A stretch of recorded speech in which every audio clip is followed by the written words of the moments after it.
Good morning, everyone, and thank you for joining us here today. People in Waterloo region and across Ontario are expressing outrage about what's happening here in Wilmot. Considering the consequences of losing farmland, concerns about unsustainable development, the disregard for planning processes, and the lack of transparency in decision-making, there is certainly cause for concern. Thank you to everyone who has signed a petition, put up a lawn sign, written to your representatives, and raised your voice on this issue. Democracy still matters in Ontario, and we hear you.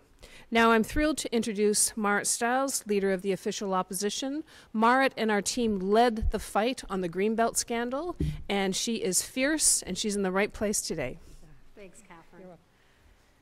Thank you so much, Catherine, and it is really wonderful to be here in the beautiful township of Wilmot. I should start by saying, you know, I grew up, some people will know, in rural Newfoundland, and on a small family farm, and coming to places like this is a bit like home. Not quite as rocky as it is back where I come from, but I always love to come out to this part of Ontario where so much of the best food in the province comes from.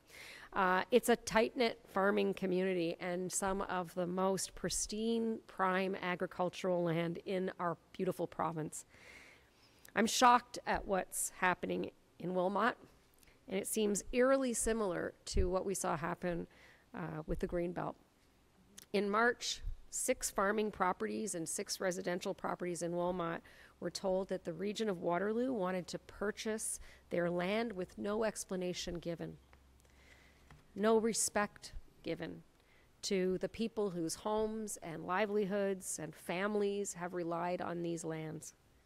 Worst even, these farmers were given 2 choices: sell their lands or have it taken away.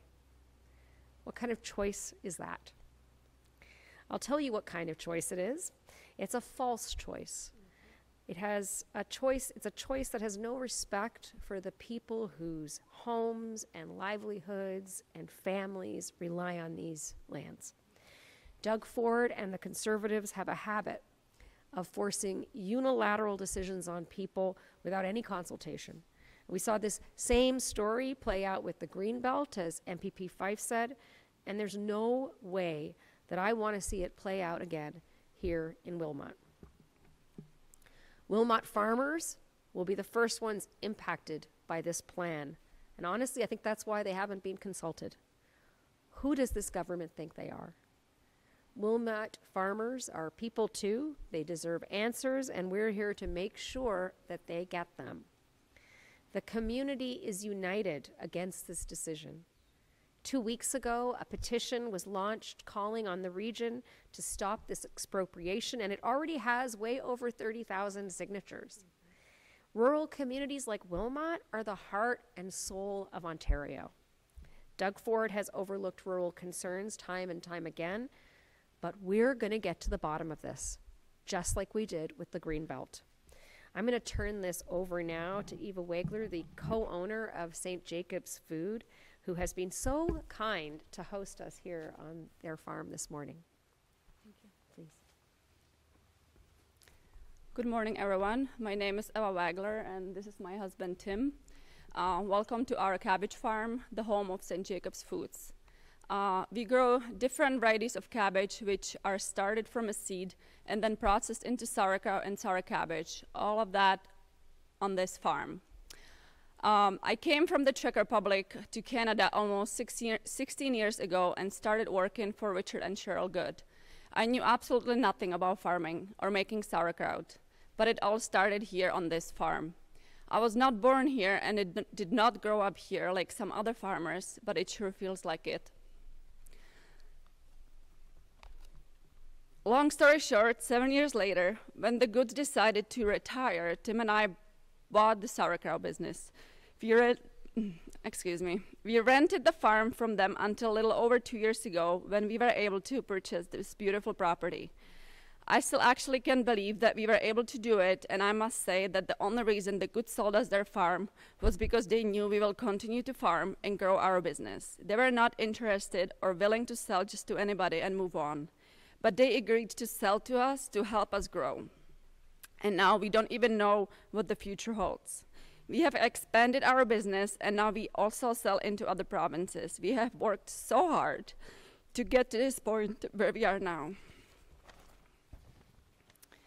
How do we even plan and keep growing our business when we do not know if our land will be taken away? If they can do this across the road, they can do it here too, any day. We were planning on building new greenhouses, more storage, but are putting this on hold now. The unknown is terrible. Our water, it's a big concern to us. We just drilled a new well last year, and whatever will be built here, it will affect us. A project of this size, will they possibly need so much water that it will dry our wells? We use water for production. It is one of our ingredients. What will we do without a good supply of quality water? How come this was not discussed with the public? Also, surface groundwater. Over 300 acres of farmland across the road sheds water into the municipal drain and flows downstream into our pond, which we use for irrigation. It is necessary for growing cabbage. If the watershed is paved over, what will happen? It will surely affect our farming and our business. My understanding is that the province is currently in the process of changing rules so that land can be expropriated without an environmental assessment. How is this even a question? All of a sudden, there are no concerns about the environment when it comes to building an industrial park or some sort of a factory. Nobody should ever be allowed to expropriate prime farmland. Waterloo region and the township want to create jobs for people, but how about our jobs and our growing businesses? I have been thinking about what I would do if we were forced to relocate and start all over again. And to be completely honest, I would not do it.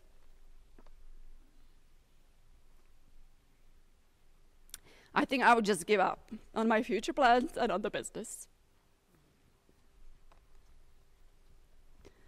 It would be so devastating that I would just not have the energy to do it again. How would I know that in a few years the same thing won't happen again? They would just destroy everything we had worked for and also what Richard Good family worked for before us. This whole idea is just rubbing all of us the wrong way. We need our farms. And again, there is absolutely no willing host here.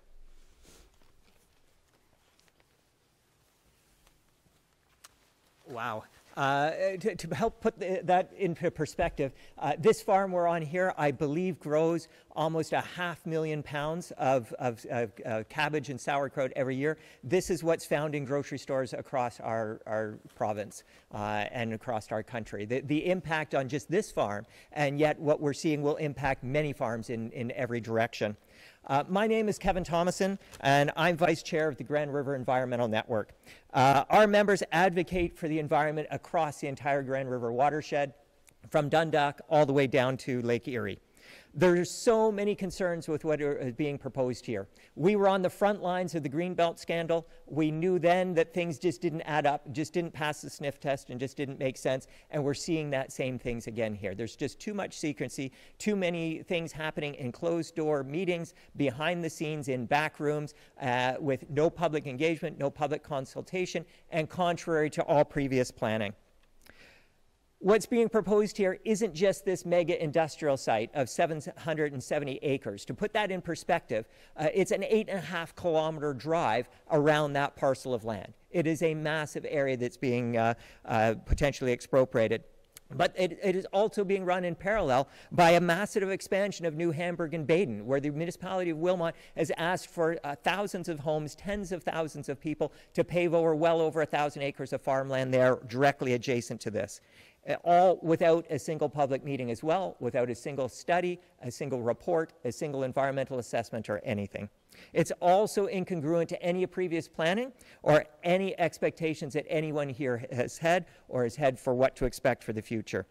Not only are there farmland concerns here, the loss of food production, the loss of agricultural jobs and such, but there's serious concerns about water. You heard Eva talk about the importance of water to their operations, but we're just literally a few hundred meters from primary groundwater recharge areas that literally provide all the groundwater recharge for almost 500,000 people throughout Kitchener, Cambridge, and Waterloo.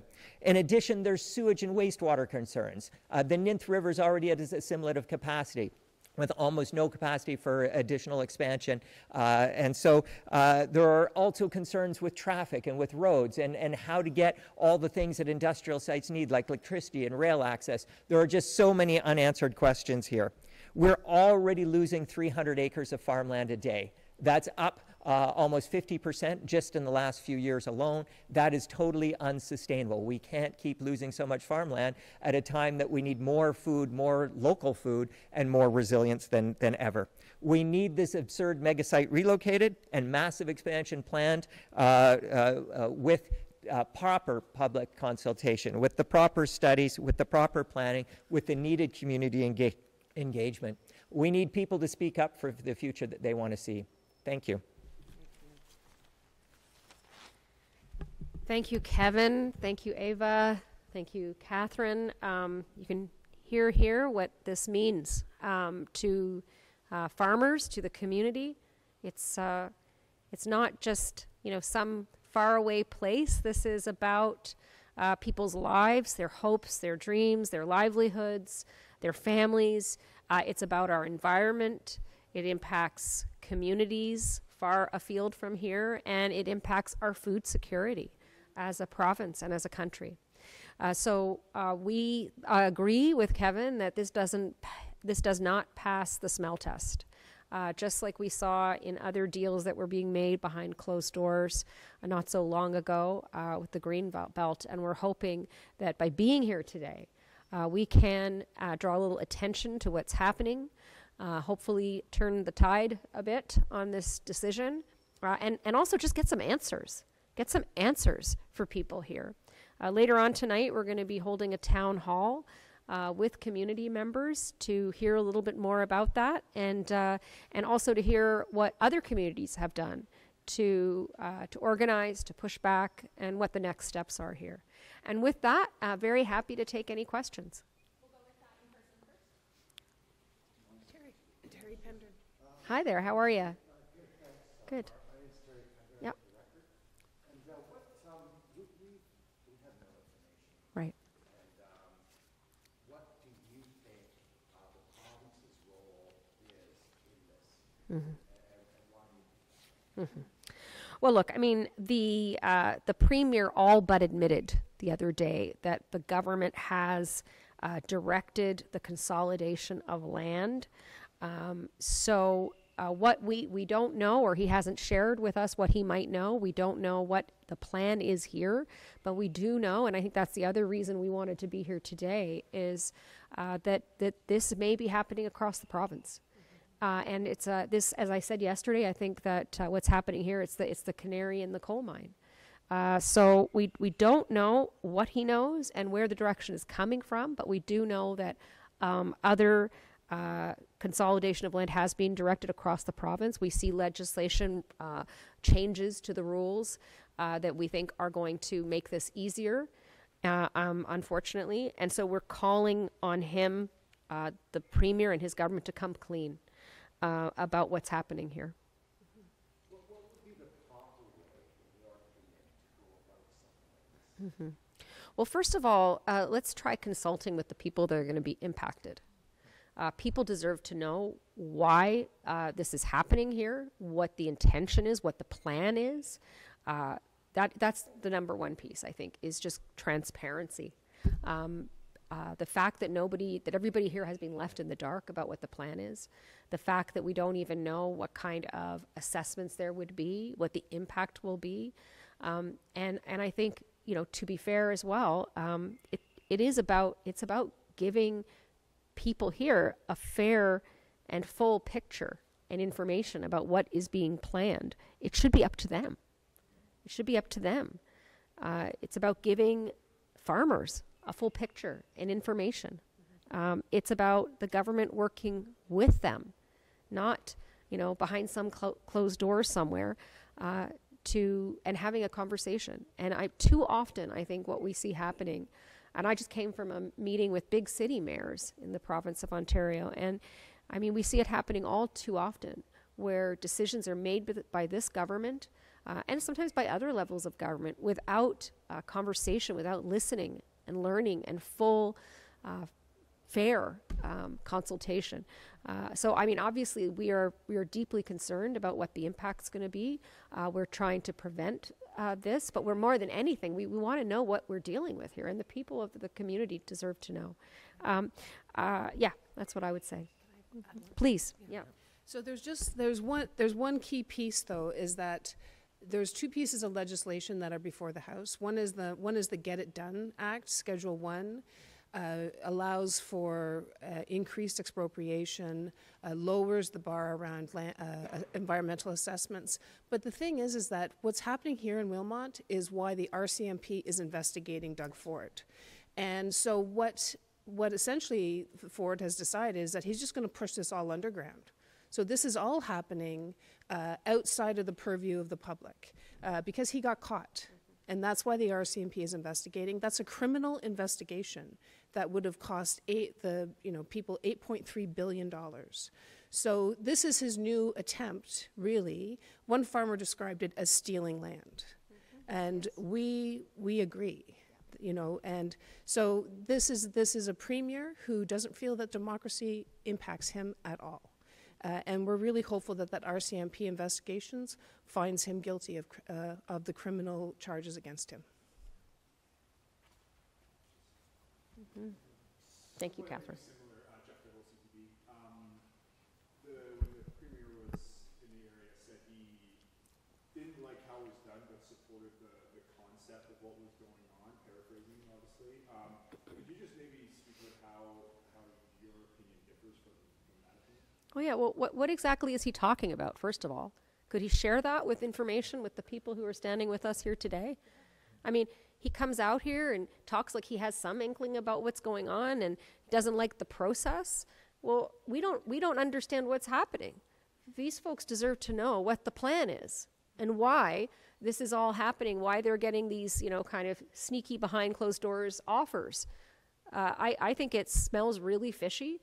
I think, as Catherine pointed out, that the government is hiding something. And look, we know from the experience with the Greenbelt that somebody will benefit.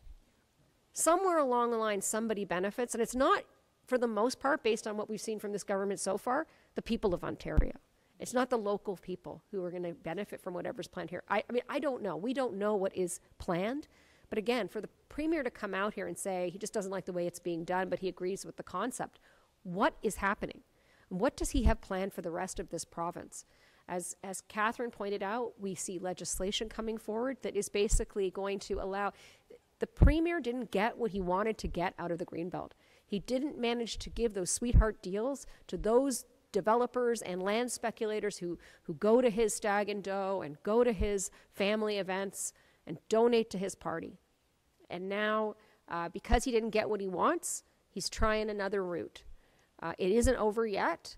And if we're not careful, it's going to be people in communities like this one that are the ones that pay the price, 100%.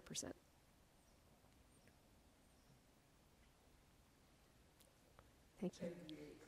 Everyone I try to talk to about this is an elected official. NDAs. And doesn't that tell you everything? Right. So why do we have all these NDAs? What does that tell you? Why are they trying to keep this so secretive?